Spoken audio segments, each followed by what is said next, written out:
So I'm backstage here in Gothenburg with Heidi Sheppard from Butcher Babies.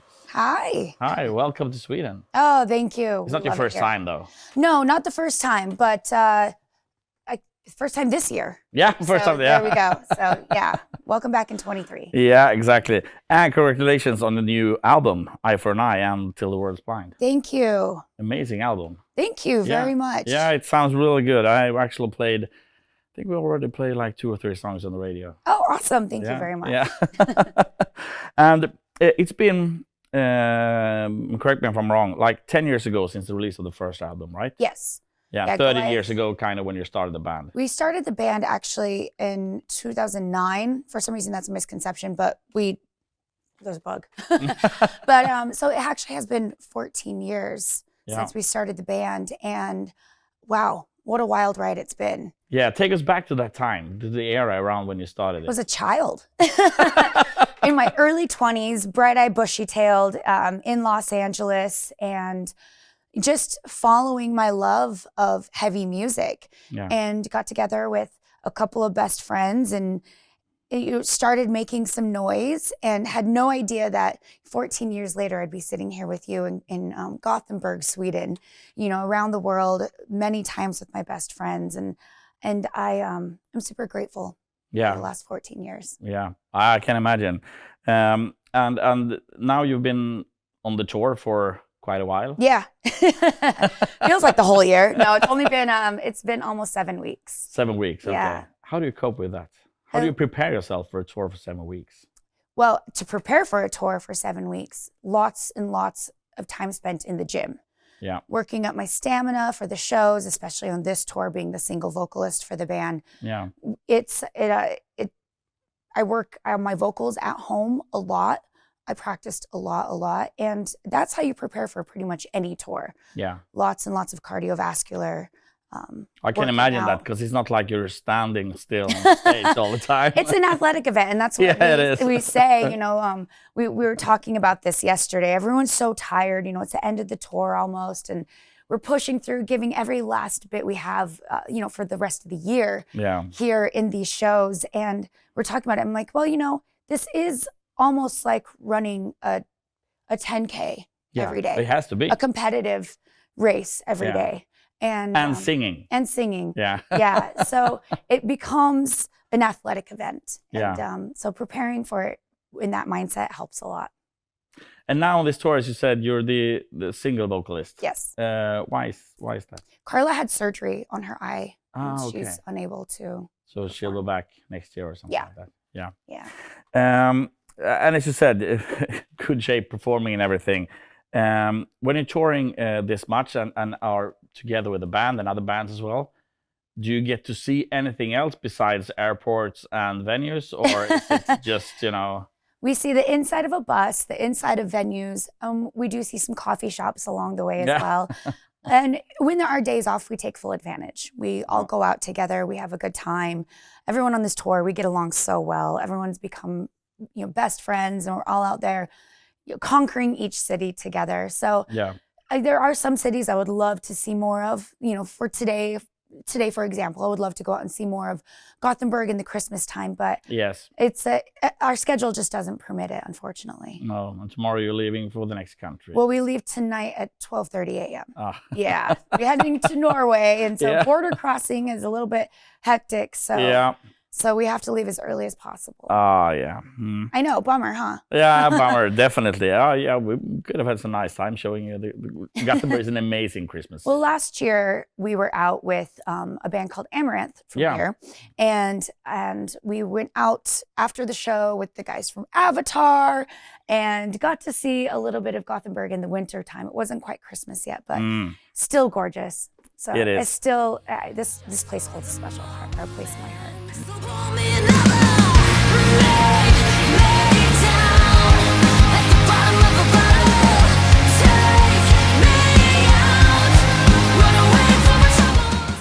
Going back to as we said, the new album that was released, the process of making music in the band, what is that like? It's always different. There are times where I'll come up with a melody and I'll show the melody to Henry, and he'll come up with a guitar part and write around the melody. Yeah. Or we'll put the melody down on piano and build a piano part around it. Or he comes up with the musical side of things, and I'll write alongside that. And then when we all get together as a band, when we're fortunate enough to all get together, because we all live in very different parts of the United States now, when we are fortunate enough to get together, it's really quite a group effort. You know, everybody has a say in what happens. Everybody gets to put input to what they feel like they're feeling at the moment. Yeah. The way they feel like this song should feel. You know, so for us, it's a very collective writing process, and we love it. I think I've read somewhere that you get inspiration from horror movies. Sometimes. Yeah. Yeah. You're a huge fan of horror movies? Oh yeah, absolutely. It's my favorite genre. Okay, which is the best movie then? We have so many songs now. Our catalog is quite long, and yes, it is. There are a lot of them that are inspired by horror movies, but there's also a lot of them that are inspired by suspense or, you know, real life things that we've been through since you know, the formation of this band. There's a song off of the new album called "Till the World's Blind," which was actually written based off of the John Wick series. Ah, nice. So it's very a lot of revenge, a lot of violence, and I think in the recording process for that song, we were in the middle of nowhere in Michigan, staying on a farm in snow. It was just dark and desolate, and that came out in that song. We were watching John Wick, and that just came together.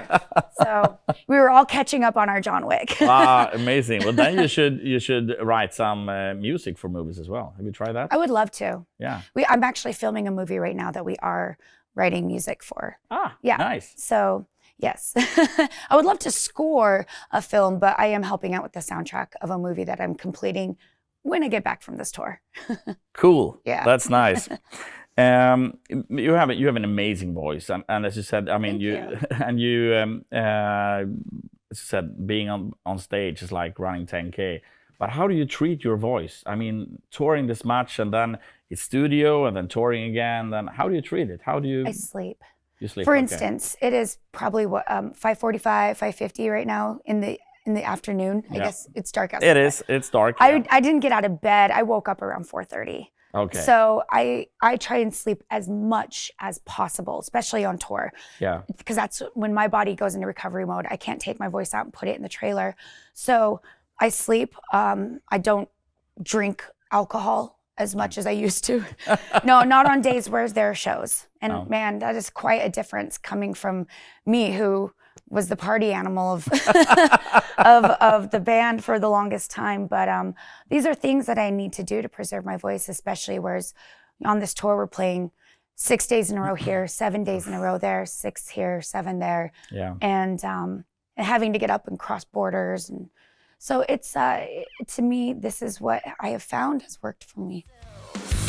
I'm here just for the moment. So pour me another. Lay down at the bottom of a bottle. Take me out. Run away from the troubles. Let's get loud. Or drown in the sorrow. When it comes to women in music, I have my own radio show as well, and I have a program spot called Badass Women, where I celebrate women in rock music. I love that. Yeah, it's my favorite spot as well. So, but I need to ask you, because and I ask these questions pretty much when I meet female artists like Lita Ford and other women. Do you feel, I mean, that you have had to work harder as a woman in this, because it is a man-dominated industry?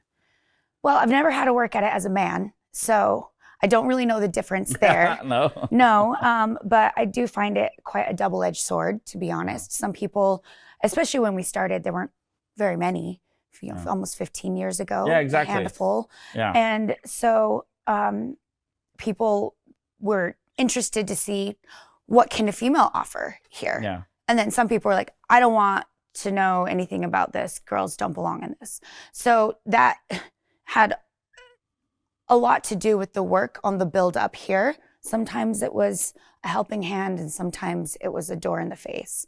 And I think that, women are still facing that, labels like, oh, we have enough women signed, or radio stations, for instance, can't play two girls back to back.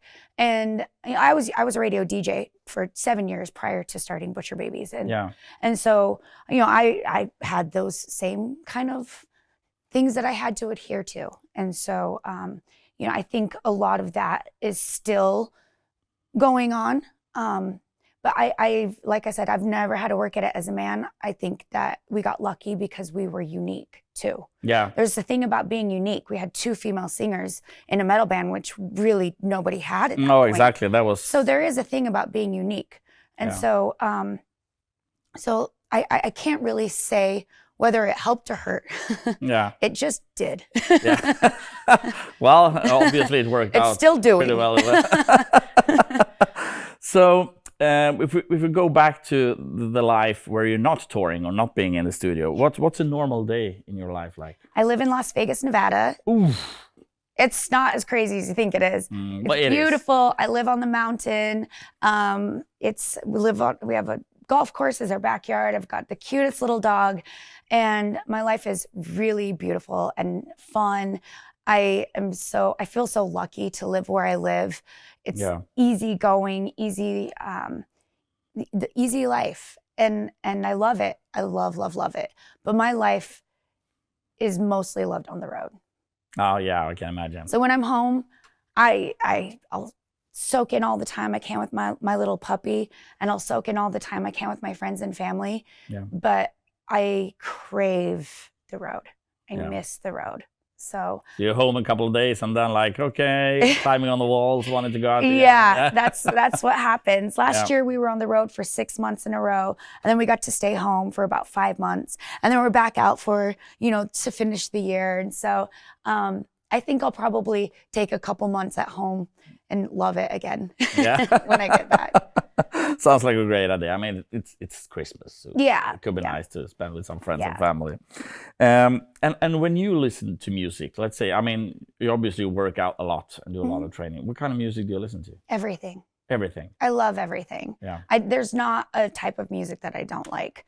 And in fact, I've been really, really going down the country rabbit hole lately. Yeah. When I'm doing my makeup or getting ready for stage, I'll either turn on country or crime podcasts. Okay. And it helps me get ready for stage. It really does. We're also huge fans. Carla and I, whenever we're together, we love to get ready to like dirty rap. And I listen to everything, but to work out to, I take classes. And so it's kind of along whatever it's playing. But my coaches know what I do for a living. And so they're very sweet. And sometimes they'll turn on their easy listening hard rock playlists for me. So that's about as crazy as it gets. But, if I'm out doing my own thing, sometimes I just listen to podcasts while I work out. I get a lot of music. I can imagine hearing music all the time could be nice just to hear someone talk as well. Yeah, every once in a while I like stories. Yeah. Are you a nostalgic person? Yes. Yeah. So let's get a little bit nostalgic here then. Oh, I love Do you remember the first music album you bought? Yes. Which is it? Hanson. Hanson. Mbop. I think either that or maybe it was Jagged Little Pill. One of those two I used my own money to buy. I was a teenager when they came out, and Jagged that was Little Pill is an amazing album. But with Hanson is great. They're still touring with this. Yes, absolutely. Yeah. Jagged Little Pill still lives to this day as one of my favorite albums. Yeah, it's an amazing album. There's something about Alanis Morissette that brings me back to, that angry teenager. Yeah. And I don't really listen to the Hanson album anymore, but when it comes on, I do know all the words still. Yeah. So. Good. Do you remember the first time you came in touch with music, like playing music or singing? Yes. My family is all musical. My dad is the middle of 12 children, and they had a family band growing up. So my entire upbringing was around instruments, singing, everything. My cousin sang for Disney. My whole life was all about music. And in my parents' living room to this day, they have an area set up that has all the guitars, all the basses. They have an electronic drum kit. They've got microphones. Every time my family gets together for weddings, funerals, family reunions, doesn't really matter. It turns into a jam session. So my whole entire life is really built around music. Wonderful. Yeah, I'm very lucky I get to do it still. You can see when you're on stage, and you can hear on the records as well that it's in your blood. No, thank you. Thank you. Yes, pump it through. Yeah, definitely. So we're going to wrap this up. So thanks a lot for taking time. Thank you. And good luck with the rest of the tour. And of course, have an amazing Christmas. Thank you so much. I hope to see you next year on stage as well. We'll be back. Really looking forward to the show tonight. Oh, thank you. Yeah, it's going to be awesome. It's going to be fun. It's a unique Butcher Baby show. Yeah. One vocalist. Exactly. This whole tour is unique for everybody. I saw it last year in Gothenburg with Amaranth. Yeah, so much fun. I love them. Yeah. Great. So, thanks. Thank you. We're drowning in the sorrow.